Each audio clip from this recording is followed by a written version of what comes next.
thank you everyone for sticking around with us and coming to the last panel of the immigration workshop. My name is Dominic Koenen. I am a partner at Expert Management Group, and we are a global mobility consultancy operating in the Netherlands, Belgium, Luxembourg, and also in Germany. And today, this session will be slightly different than the previous session because not talking about the legislation that much, but we are going to talk about when legislation hits reality. We're going to talk about enforcement, we're going to talk about accountability, and we are going to talk about tech as well and what that means for our role for us as providers. I'm not going to do that alone, obviously.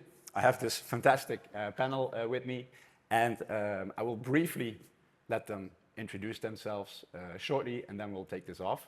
And first of all, we have Anna here, and you may not know this, but this is Anna's very first time at Jura. So Anna, thank you. Well, while you make yourself, while you do your introduction, please enlighten us a little bit how your experience is with Jura so far. Okay, Jura has been amazing, and I'm very pleased and honored to be invited to this panel. And I've enjoyed working with Dominic, Shanera, and Rahul today. I run ADBH Advisory. We're a boutique UK immigration practice based in the UK, London and Suffolk. Excellent. Thank you. Thank you very much. Thank you very much. And next to Anna, we have Sharina. And what I know about Sharina is that she sometimes, when life or work gets a little bit too busy, she makes an escape to an idyllic island. So give a brief introduction about who you are, where you're working, and tell us a little bit more about that idyllic island that you go to sometimes. Yeah, I'm Sharina Garcia. I'm with WR Immigration. I'm an immigration attorney, been practicing for over 25 years. And when I'm not in the San Francisco Bay Area or traveling, you'll find me in Honolulu, Hawaii. Oh, nice. Nice. That sounds so nice. Thank you very much, Sharina. And then last, but certainly not least, first of all, is there anyone who doesn't know Rahul? Anyone? Right, so I'm going to let him do his introduction anyway. And you may know, or you may not know, when you call Rahul on any given day and ask him what car did he drive today to work, chances are he can give you up to 50 different answers. So Rahul, please enlighten us the last car you drove and explain a little bit what you do in life. I'm Rahul Batra. I'm the managing partner at Hudson McKenzie. We are a global immigration law firm with offices in London, Dubai, and Riyadh. And to answer your question, the last car I drove was a Mercedes G-Class, which is a Singapore import from the army. And it's only done 200 miles because we never had a war in Singapore. So it's completely rust-free. It's a 1986 army Jeep. Well, thank you very much, Rahul. So if anyone has a similar interest into cars, then please speak to Rahul afterwards. Right, so today, moving on to the session, we're going to talk about accountability, we're going to talk about enforcement, and we're going to talk about tech and what it means for us. But before we do want to pulse the room a little bit. So for that, we prepared a Slido. So this is one of those times we actually allow you to take out your phones and you can join us, if that works. There we go.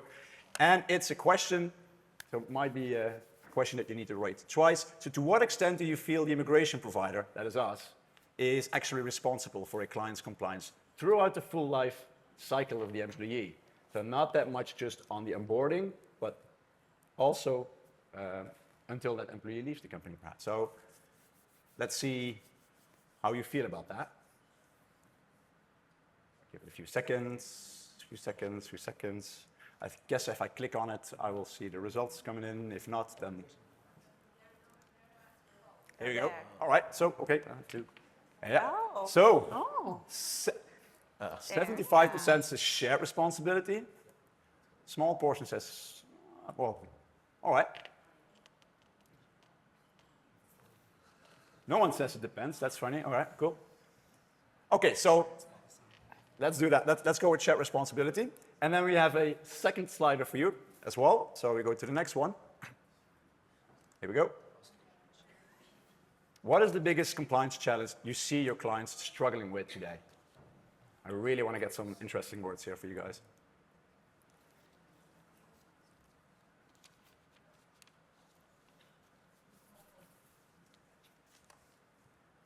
Oh, understanding.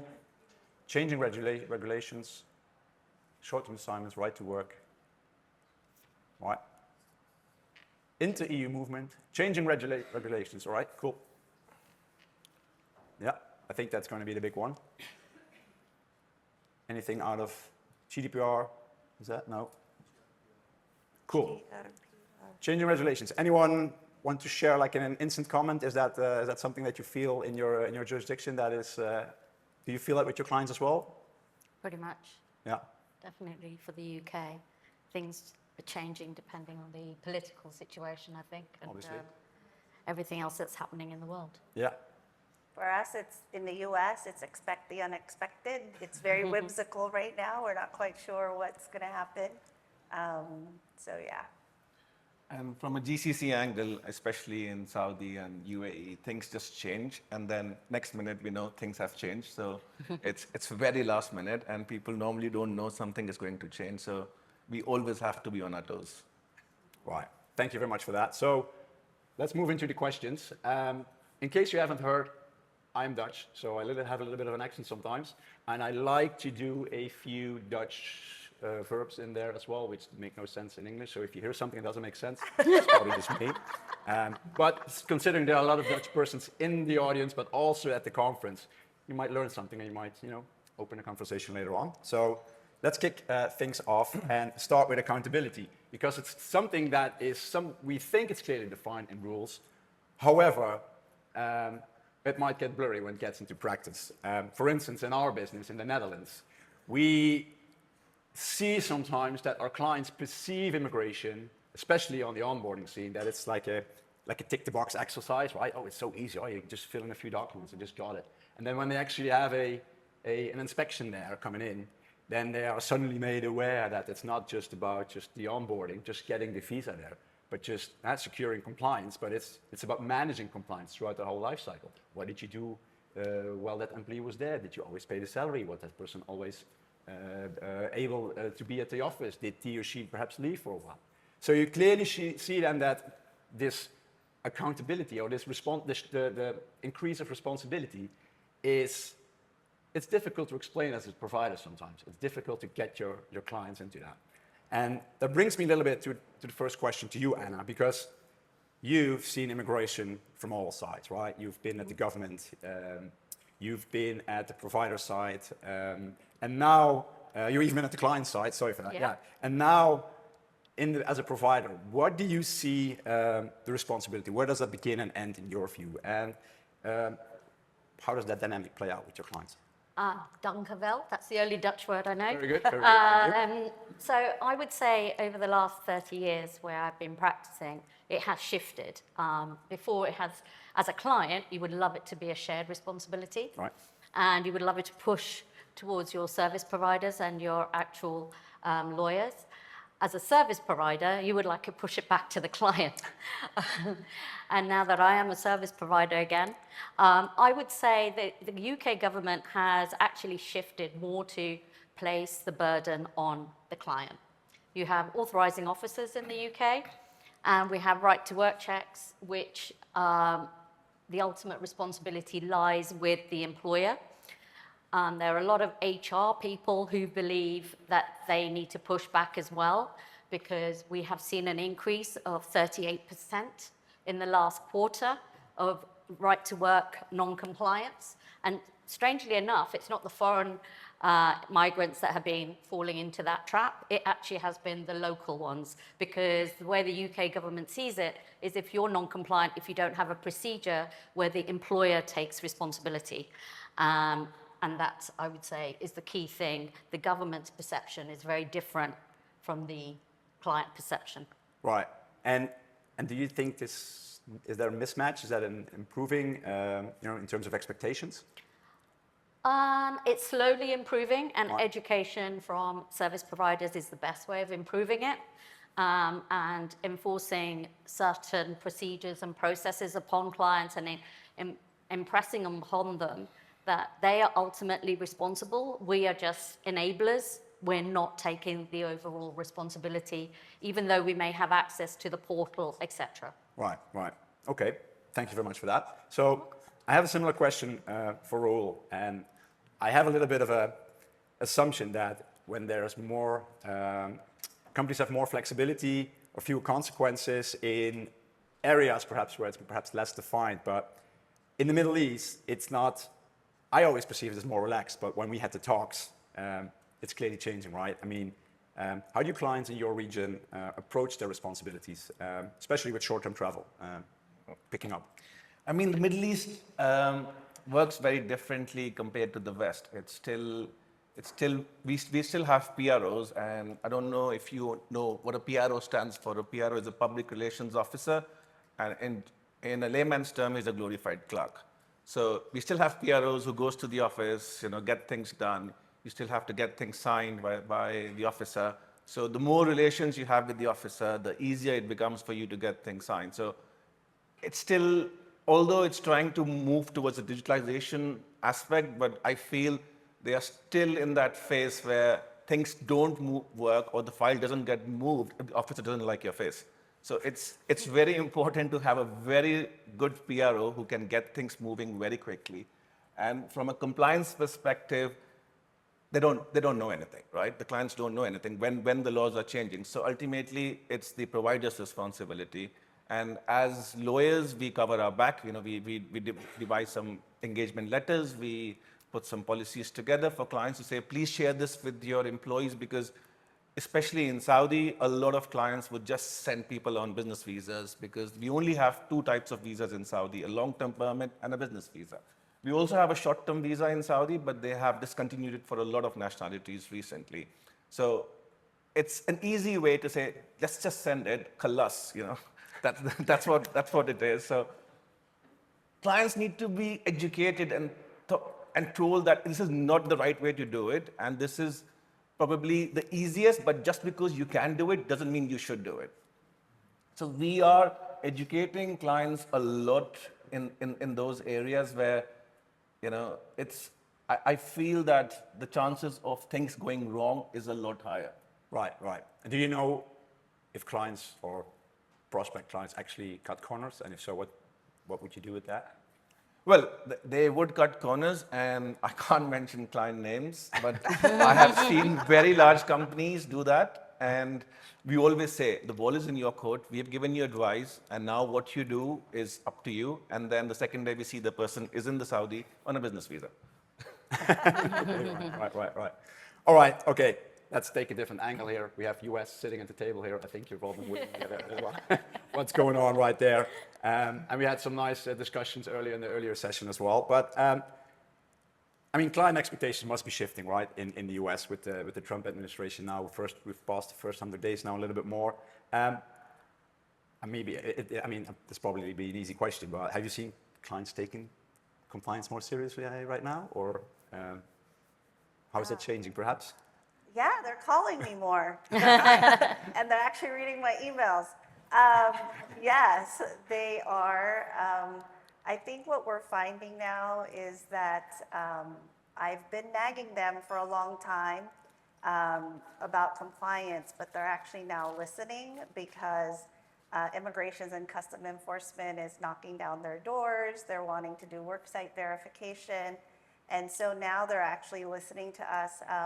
When they come out and they check the worker to make sure that they're actually doing the work that they're supposed to be doing, and they interview the manager, they interview the employee, they interview the HR, and they get different answers. Now they're understanding why it's important that we be advised if they're changing worksite location, if they're going to be getting promoted. And what we've had to do is actually become more resourceful. And we use ChatGPT, and we come up with scripts, and we do mock interviews, and then we film them. And so I'll play the employee, my colleague will play the immigration officer, and then someone will play the HR advisor. And we do these mock interviews so our clients can actually watch them so they know what to expect. I think the hardest thing is when they're not quite sure what it'll be like, but if we prepare them and we have videos and we have all the resources available, then it makes it a lot easier for them to become more compliant. All right. But in our prep talks, you also said something on a more serious note, that it's also changing your role as an immigration Yeah. attorney in the US right now, right? That this is serious. Yes, and for our firm, we charge everything flat fee. And so we have to really have a conversation. When I was doing the fee agreements and I knew President Trump was coming in, I actually revised our fee agreements and I did a catch-all, which was anything related to law updates that are unanticipated that requires us to advise counsel and revise policies, programs, and all of that. And that's actually helped us because you'll find clients are asking and requiring more time of us to do more analysis. We become more risk advisors, data stewards. They really want to know what's in the data. They want us to run metrics. And then we have to interpret policy that's really hard to interpret because we really don't know how it's going to play out, right? And so we have to come up with different scenarios. So it's a challenge in the US, but we're here, we got this, we can do it. So I guess what strikes me here is that, and I hope we can agree on this, is that we as immigration providers are being pulled more into the shared responsibility. I mean, everyone said it. So, well, maybe as in a traditional role, we would just take care of the visa and then just be gone with it, right? So we're moving more into a shared responsibility role right now, and I hear you guys clearly also on that they're asking for advice and not just getting the permit done, so to speak. So let's move a little bit then to enforcement and risk and audit. So we briefly touched upon it already as well. It doesn't look the same everywhere, right? Sometimes political, sometimes it's out of left field, and sometimes it can even be the norm. I'm not sure, making a bold statement here. So, Roel, you clearly deal with sudden bans and with shifting rules and increased scrutiny, right? How do you help clients navigate this? Sometimes because there's not even a formal announcement, right? Sometimes it just comes up, right? Yeah. The trick, I think, in the Middle East is to know the information even before it's announced. So we have our PROs and GROs. GRO stands for a government relations officer. So we have these people sitting inside the immigration office and get the information out even before it's released. And that really helps us. So recently, there was a change in January this year about a golden visa where somebody who had applied for a golden visa was just short. So they changed this rule suddenly saying you have to have worked for your employer for 2 years before you could apply for a golden visa. And this man was short of 1 day and they rejected it. And the client approached us and said, this has happened, but somehow we managed to get it approved because it's about who you know in the office and how you get things done. It's not called bribery. It's not anything to do with you trying to grease somebody's hands, but it's all about what relationship you have with the officer. And we've had similar things in Abu Dhabi. Abu Dhabi has a different immigration system, so it's called the ADGM. So with ADGM as well, it works very differently. So if you have the contacts, you can really get things done very quickly. But again, it depends how you approach the situation. So with our clients, we try to be keep abreast of the changes. We kind of pre-warn them that this is coming, and suddenly a week later, you see it in the newspaper that something has changed. So being technically compliant might not be enough anymore, right? Right. So when they change without warning, then it's something that you don't know, right? But in the US, Sharina, we all know that things are going to change. Things are changing. I mean, every day something new there. Do companies already feel that they're being watched? Like literally? And are they shifting to more proactive compliance and, following that, or how is that going? Yes, you read it in the news all the time.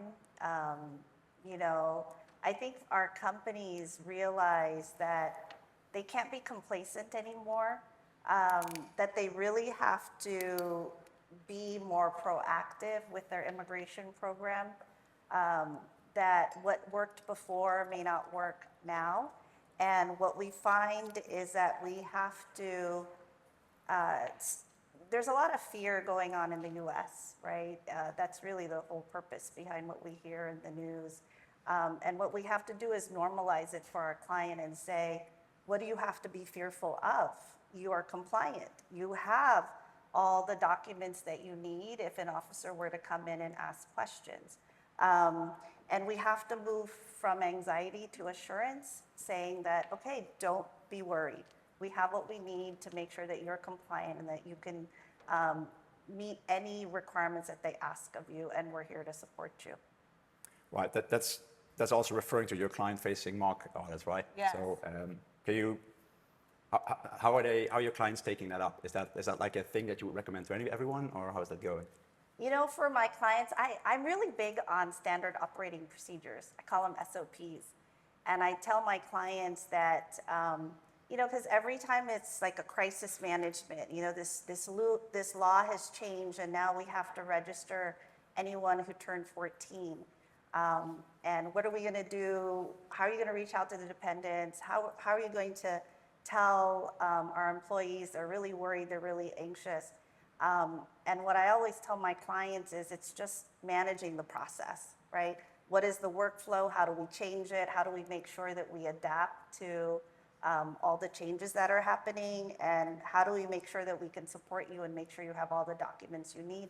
Because it's all digitalization as well.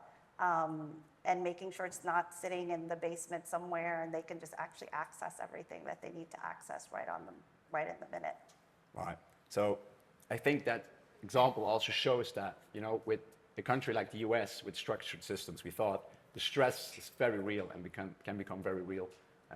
So with that, I'd like to cross the pond again and go a little bit to the UK, because if you told me in advance that on the UK with such a mature system, everything would be fine, but I've learned that data tells me a different story with large numbers of revocations. So Anna, first of all, tell me a little bit about these revocations that are taking place. And secondly, what's the biggest compliance pitfalls that you are seeing with your clients there? So in the UK, if you're not from the UK, you might not be used to the system. We have a sponsor license process where employers have to have a sponsor license before they can start employing foreign workers. And this came in 2007. And it was pretty much everybody who applied got a sponsor license. And although the laws haven't really changed that much, they weren't enforced as much as they are now. So in the last 18 odd years, the thing that has really changed is the policies surrounding the law and how the immigration officers and caseworkers see it versus, should we say, the higher level managers within the Home Office. So previously, people would get a sponsor license, and we had, I think, tens of thousands of sponsor license holders, whether it's a takeaway, your big companies, restaurants, car washes even have sponsor licenses to sponsor people. But what's actually happened in recent months, I would say, is an increase of on-site visits, higher targets, which I'm sure some of the people from the US will understand about targets. Our immigration offices have got huge targets to hit as many on-site audits. And from that, last year, following a recent ILPA meeting, we learned that they cancelled and revoked 7,000 sponsor licenses. That's huge. That's huge. You're looking at a close to 10%. Wow. And when you revoke your sponsor license, that means anybody that's sponsored on that license can continue until the end, but it depends how it works, but they might have to leave the country or change status. So it can disrupt operations significantly. And when looked at why they've been revoked, it was simple compliance, simple procedures. And strangely enough, most of the time, it's right to work procedures. So things that they should be doing, then they're not doing. And unfortunately, talking about changes of regulations, the right to work regulations have changed subtly, significantly since COVID. And we've had subtle changes, including right to work compliance checks for contractors and people who are not your employees that are working on your premises if you're a sponsor license holder. And that's what the Home Office have been focusing on. So they're not focusing on your employees, they're focusing on that IBM contractor who's managing your IT systems and hasn't got the right paperwork, or you don't have the right paperwork. Or what has happened is, strangely enough, where you have an HR provider, the HR provider has done the right to work check and not somebody from the employing company has completed the right to work check, and then you're automatically found non-compliant. And that's good enough reason to revoke. Wow. Wow, that's a lot. And I guess clients are still underestimating then the broader impact, or? Well, I think it's because there hasn't been big announcements of it, clients have not been aware. And the Home Office, and ChatGPT and all of that is great. Having everything online is great, but that it does mean that a lot of people just Google it. And Mr. Google has a lot to be responsible for when they Google and say, how do I do a right to work check? And they don't seek professional advice. And unfortunately, a lot of companies perceive immigration to be a very costly exercise. So they do Google or ChatGPT it and then get it wrong. And that's where I think a lot of companies are facing. Right, cool. How do you manage that from your perspective now then? I think it's very similar to what we've been hearing all morning. It's doing a risk management job, Right. And becoming very IT proficient, in other words, because the Home Office are also moving to digitalization, and AI, which is creating different problems. But yeah, it's communication, education, and partnering with your clients, not seeing them in a client-advisor relationship, but seeing them as someone that you care about and really understanding how their systems work, what their trouble points are, red flags, and working with them to address them. Right. Cool. Thank you very much for that.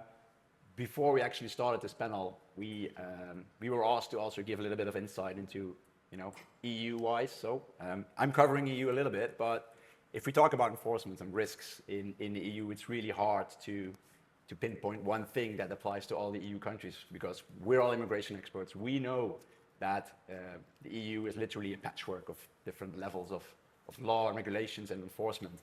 But we still sometimes encounter clients, especially from outside the EU, who think that from an immigration perspective, at least, it's like one single jurisdiction kind of thing, or they heard a little bit about it, which makes it sometimes really difficult for us as providers, because it's not necessarily because the rules don't exist, it's just because there's so many of them.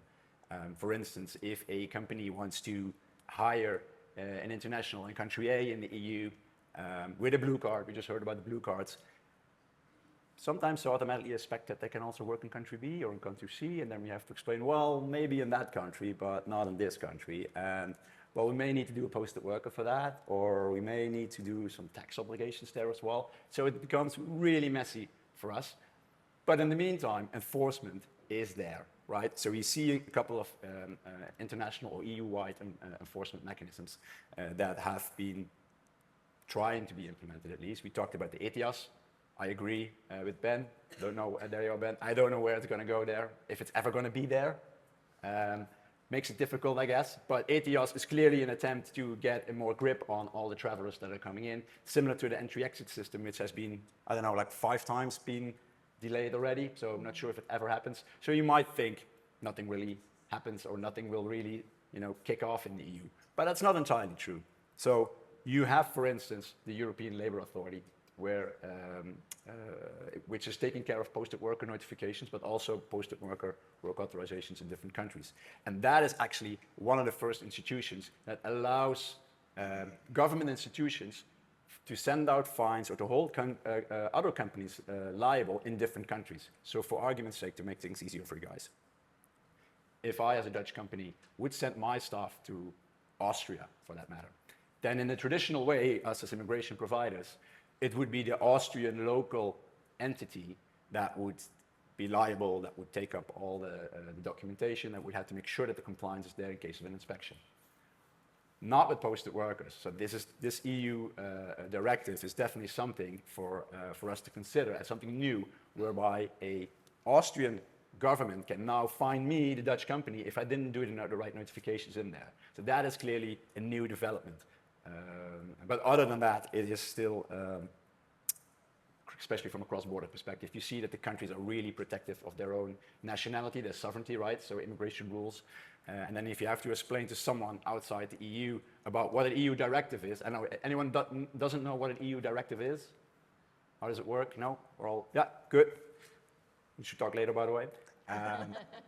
EU directive is basically just a framework, and within that framework, every country can decide on, you know, the details of the rules, but also the enforcement of it.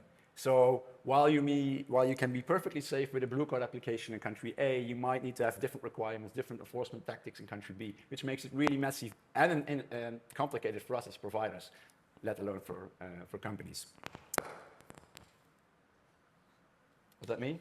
All right, okay, cool. Sorry, right. So we've been talking about we've been talking about accountability, and we've been talking about enforcement as well. But what it actually ties together, we've seen it already, that is technology, right? And actually accelerates it. It means faster processes. It means the feeling like a tick-the-box exercise. But it's sorry, guys. Yeah, sorry. But it also means that there is greater risk and greater challenge for companies. And maybe for us, and that's the topic that we'll end on, is it may change our role as a provider as well. So in this final section, we're going to explore how different regions are using it and also being challenged by technology. So let's start with you, Anna. Quickly moving digital systems in the UK, right? Right to work checks, you mentioned it. How is this shift impacting the client's expectations?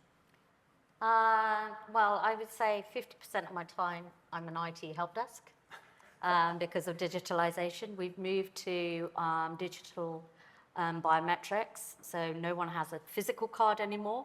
It's all on a system. And what's made it more complicated is that an individual, unless you are listed as the main email, only the individual can generate certain things and see certain things. So a lot of people started the process themselves using a certain document.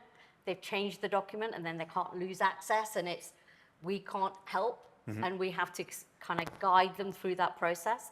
So that's quite interesting. The other thing is the use of advanced passenger information and enlightening individual assignees that the government are now using the advanced passenger information daily. Interestingly, I had a client last year who applied for indefinite leave to remain, and she didn't travel, but she checked in her fellow travelers onto a flight to Ibiza.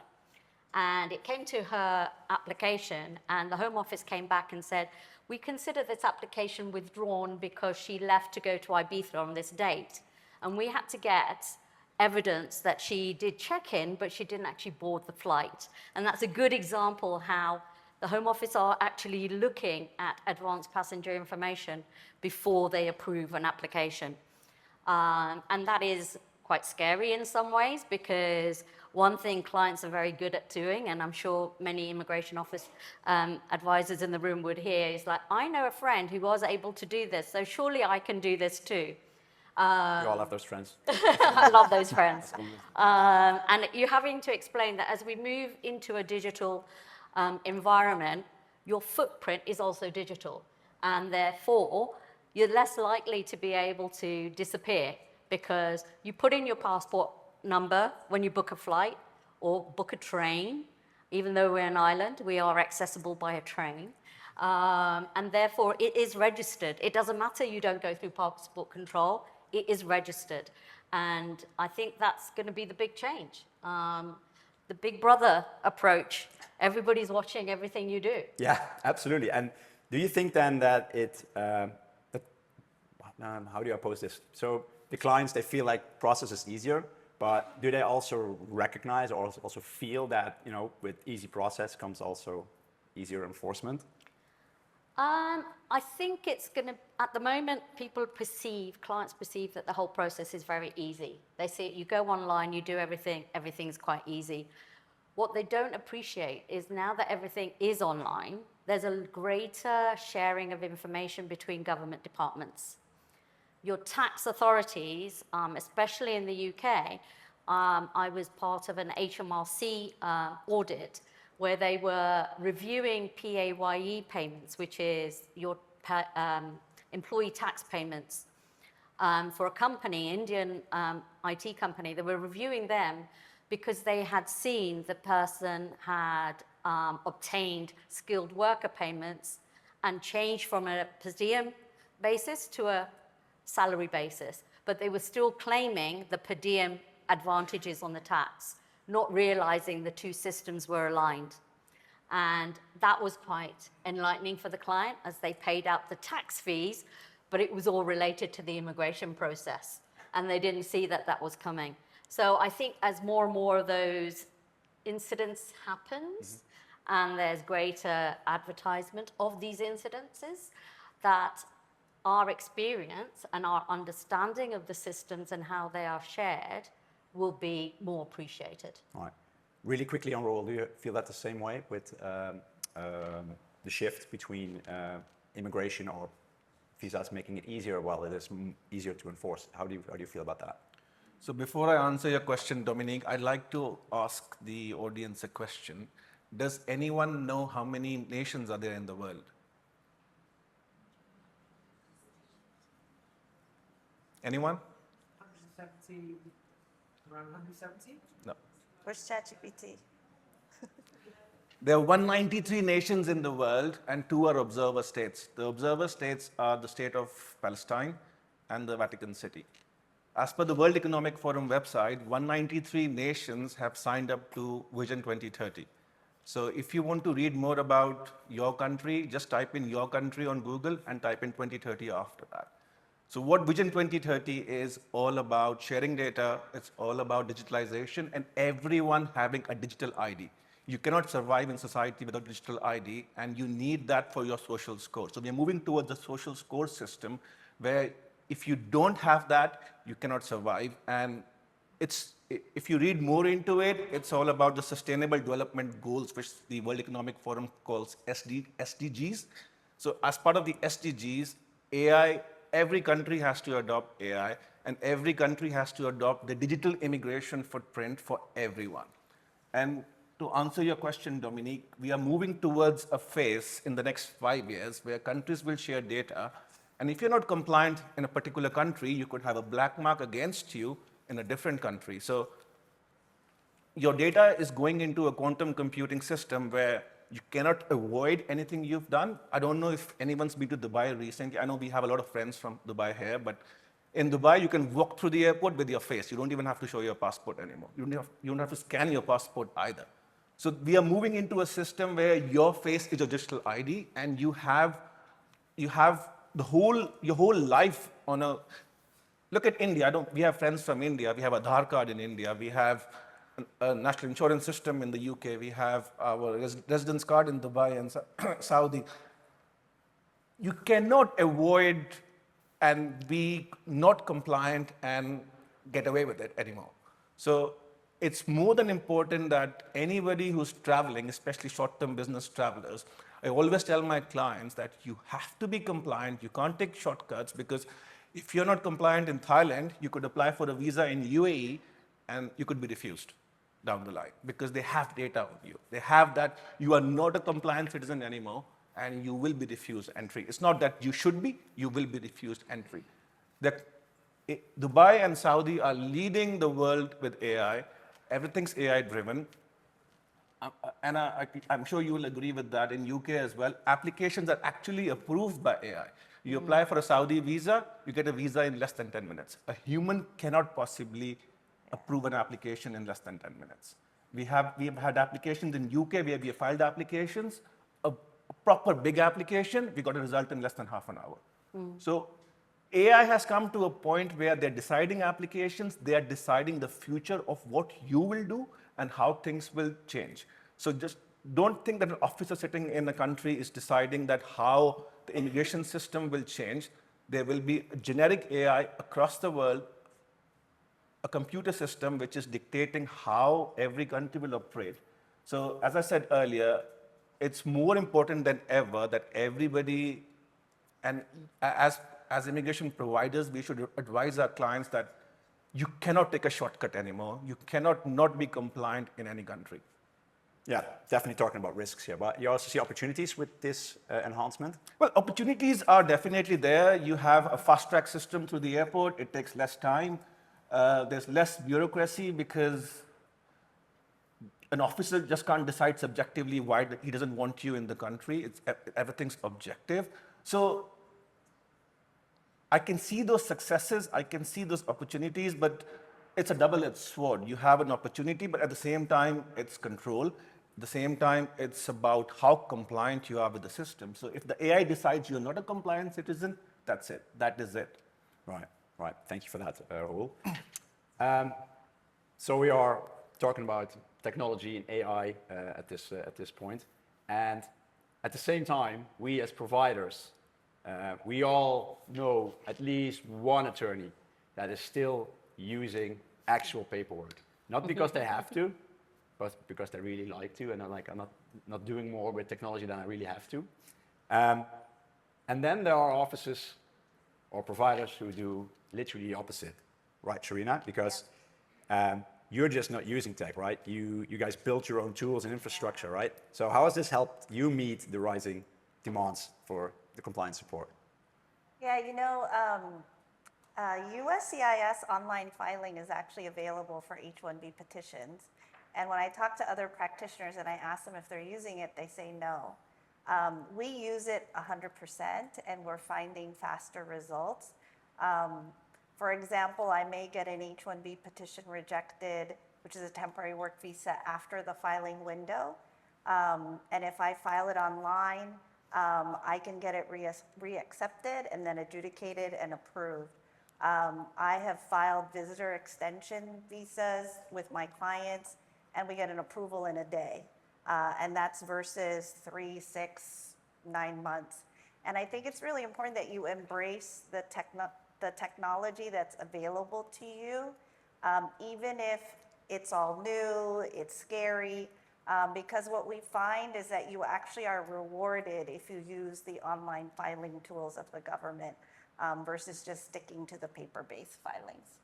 Thank you. Any comments from you? How far are you using AI and automation in your companies? Well, in the UK, you have no choice but to do everything electronically. So paper's been obsolete now, even for very complex HR, human rights applications. Everything is online. You can even do your biometrics using an app nowadays. So you could be anywhere.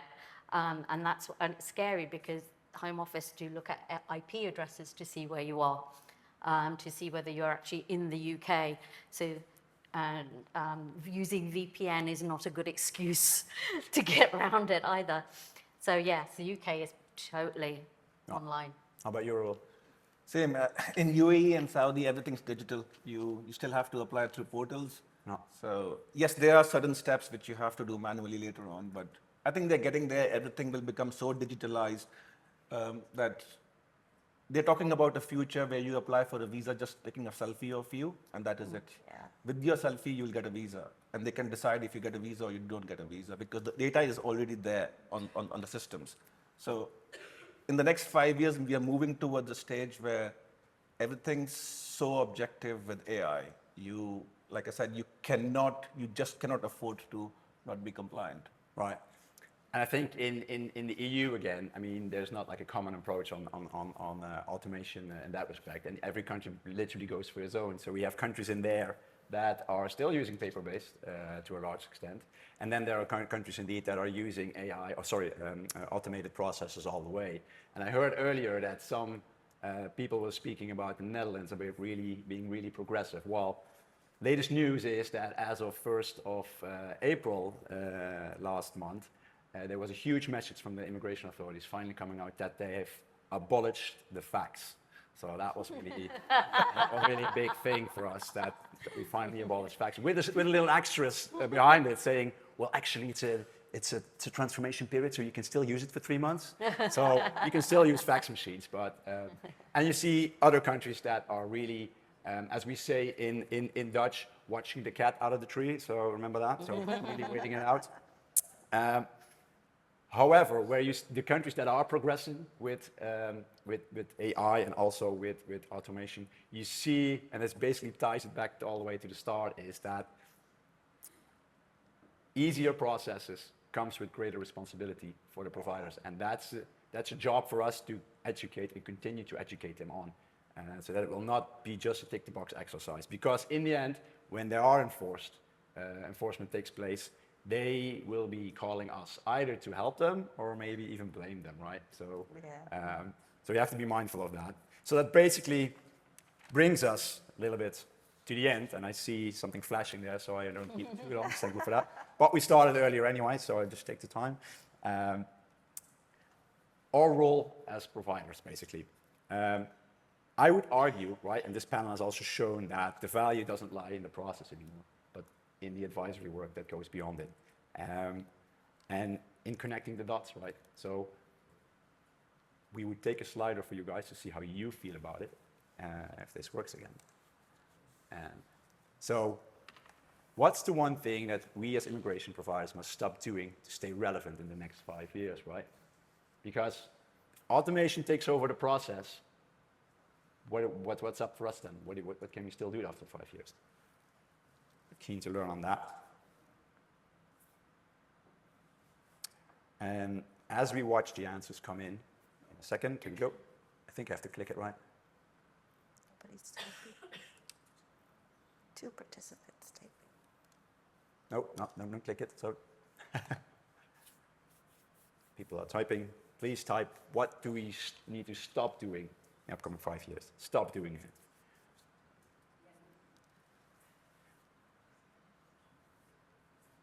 It's coming in. And afterwards, I will invite all the panelists for a final thought on these 2 sliders.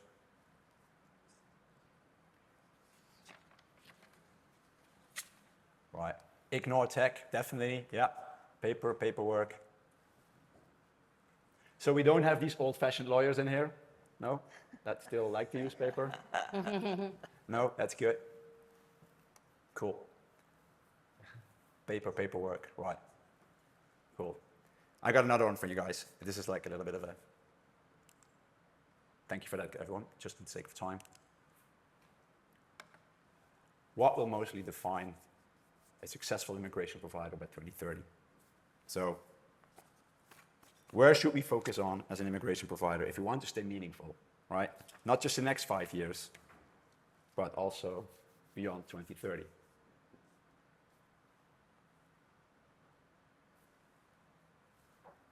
And as we go in, then let's see. Rahul, any comments? Start off with you.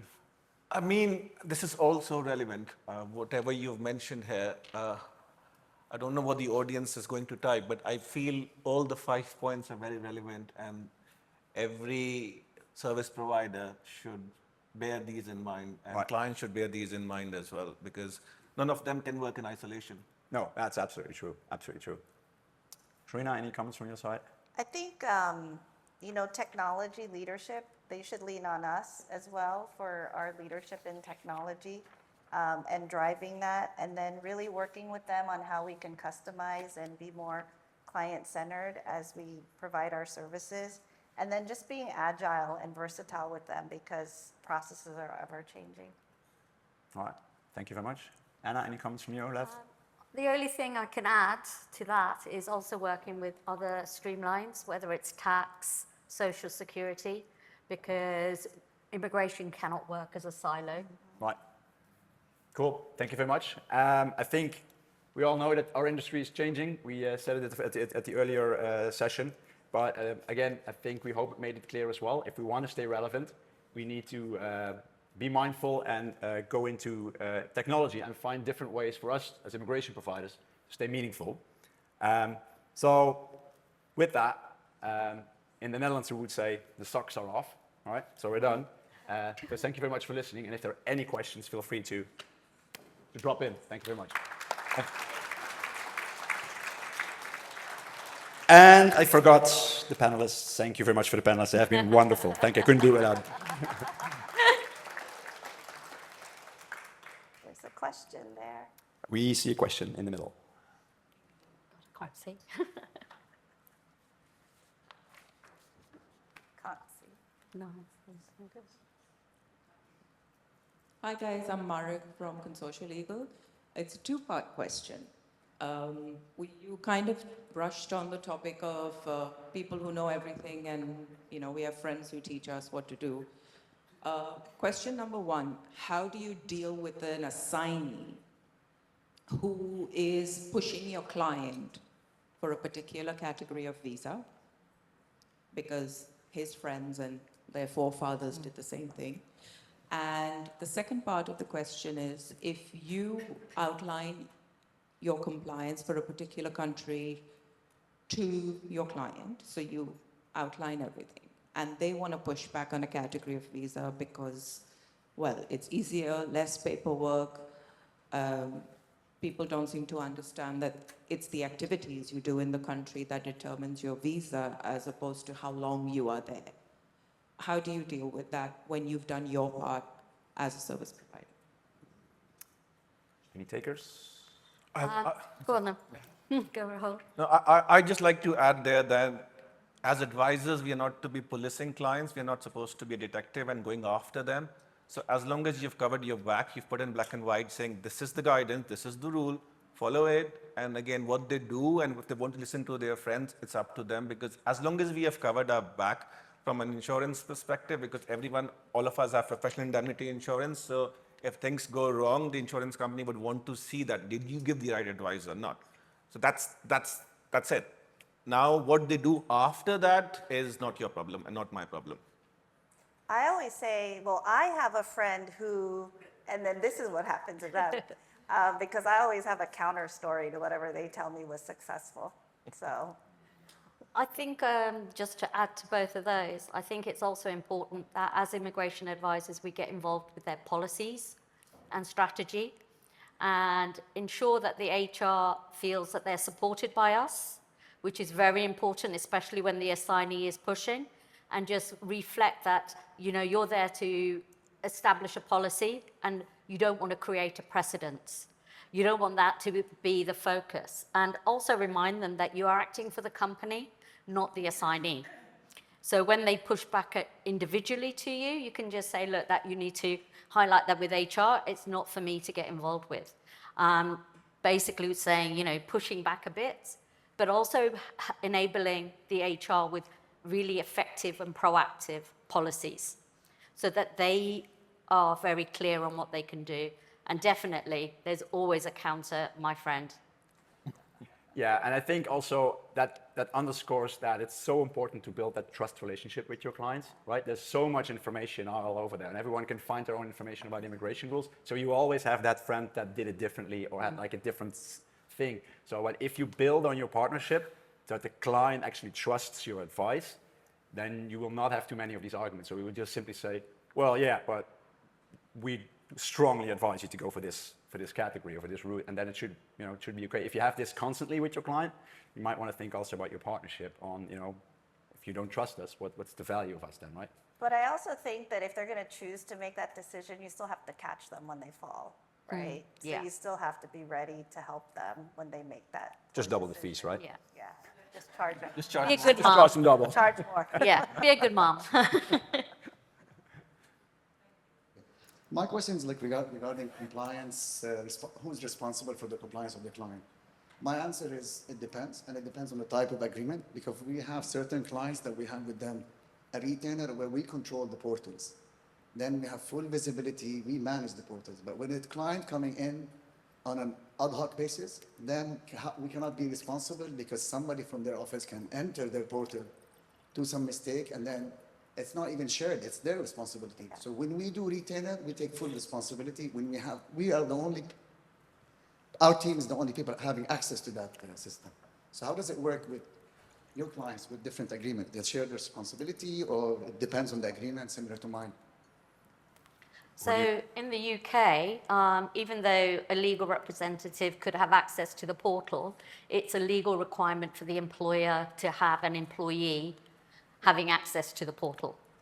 And it is quite clear that the authorizing officer has the ultimate responsibility. So you can't just say that we have a shared responsibility. What we have as legal representatives is the responsibility to support the authorizing officer and the company in ensuring compliance. Anyone else? For me, you know, we onboard new clients and then there's prior counsel that handled all the paperwork.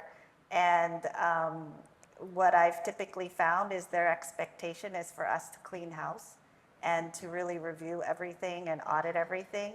And so what I find is that there's more increased responsibility if there are other third parties that were involved that we're actually supposed to come in and make sure that they're actually more compliant. So we just have to make sure that we are clear with what the responsibility is for us. And from a Middle Eastern angle, Faisal, as you know, with Saudi especially, we have immigration providers have access to a portal, or the company has access to a portal. So yes, we do have shared responsibilities, but then if things go wrong, they will definitely hold you responsible because you advise them about something. So as advisors, we just can't say, okay, you know, we're trying to pass the buck and move away, because eventually you were involved at some stage, so they will try and point the blame at you, because most HR don't use us because they don't know the answer, they can't do the job, they just use us as an insurance policy. Because if things go wrong, blame me. You know? Hold them responsible. And I have seen HRs, I've seen multiple HRs in various countries where they're under extreme pressure from the CEOs or the CFOs. And I tell my staff, you know, when you see a very high-level CEO or a CFO, especially from the US, moving to across the world, just be on eggshells, because you don't know what they will do, because they have such tight timeframes, they have such extreme deadlines to manage. The HR is actually under so much pressure that they will do whatever they can to blame you, put the blame on you, and then suddenly the whole procurement team gets involved, the whole management team gets involved, the whole legal team gets involved, and you are to be blamed for that. So as providers, we are the scapegoat, unfortunately. And as I mentioned earlier, if we can try our cover up back in black and white as much as we can, it will help us. Yeah. Thank you very much.